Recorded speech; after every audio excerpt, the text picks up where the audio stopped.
I'm very excited today. This is a great day because we're able to bring an international platform to Armenia.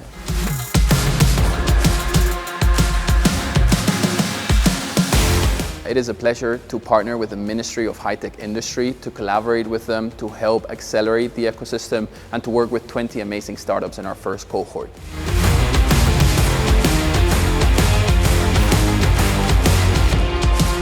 I do believe that Plug and Play will bring the expertise and competencies to our ecosystem. We want to help them with their fundraising, we want to help them with the business opportunities. We want to help them scale, go abroad and expand into new markets and opportunities.